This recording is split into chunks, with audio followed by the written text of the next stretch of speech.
La situation est délicate. Certains escaladent la falaise. Les policiers ne prennent aucun risque. Seuls ceux restés sur le rivage, comme cet homme et son fils, sont interpellés. C'est des manœuvres qui sont très dangereuses, à la fois pour nos équipages, mais aussi surtout pour les passagers qui ne sont pas du tout rompus à l'exercice. Et donc l'objectif, c'est de revenir avec aucun blessé.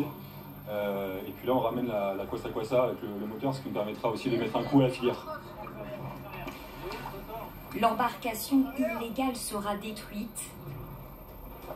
Les 4 personnes arrêtées, toutes originaires des Comores, expulsées le lendemain. Mayotte, un petit bout de France, en plein océan Indien. À 8000 km de la métropole, l'île attire de plus en plus de migrants venus du continent africain.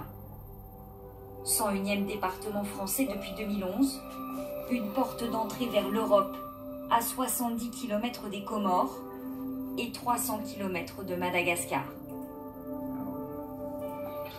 Dans cette association de Mamoudzou, la capitale, nous croisons des Congolais, des Burundais, des Camerounais. Ces 2 femmes originaires du Rwanda sont accompagnées de 2 enfants. Leurs sacs sont à leurs pieds. Ils sont arrivés en barque le matin même via les Comores. On a quitté hier à 7h du matin. 7h du matin. On est arrivé ici à 4h. Le voyage était très chaud. C'était grave. En tout cas, il y a beaucoup d'eau, beaucoup de vagues là. Je ne sais pas ce que je vais expliquer. En tout cas, c'est très dangereux. Très dangereux. Tous viennent ici pour demander l'asile en France. Vous êtes arrivé à Mayotte à quelle date? Le 23. Des migrants qui préfèrent tenter le passage par Mayotte plutôt que par le nord de l'Afrique, de plus en plus risqué. Ça coûte moins cher, c'est plus sûr, puisque voilà, il n'y a pas le passage par la Libye, le passage de la mer Méditerranée. Et ensuite, il y a la possibilité de partir vers la métropole. Au total, une vingtaine de nationalités transitent par l'île.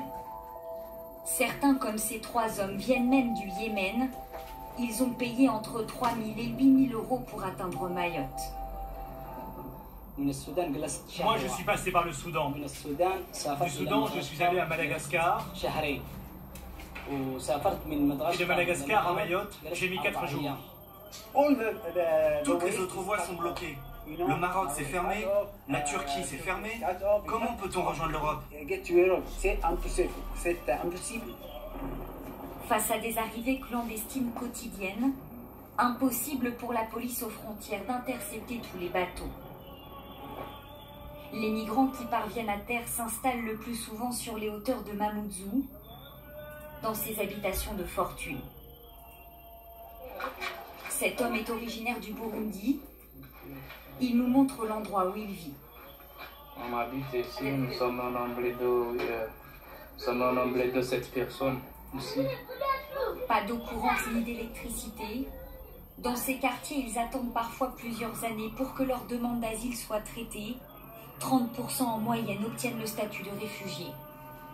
En 2015, 82 ressortissants d'Afrique continentale ont demandé l'asile ici à Mayotte. Ils sont près de 1000 depuis le début de l'année. La plupart de ceux qui obtiennent le statut quittent ensuite l'île pour rejoindre la métropole. Un mot de justice encore avec